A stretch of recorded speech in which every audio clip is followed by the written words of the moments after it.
ब्रह्मरूपमादिमध्यशेषसर्वभाषकम् भावषट्कहीनरूपनित्यसत्तमध्ययम् वङ्मनौति गोचरं च नेति नेति भावितम् तं नमामि देवदेव रामकृष्णमीश्वरम् आदितेयविहरं शूरारिदैत्यनाशकम् साधुशिष्टकामदं महिषुभारहारकम्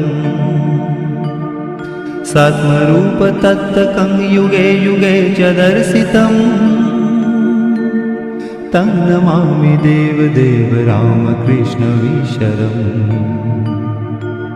सर्वभूतशर्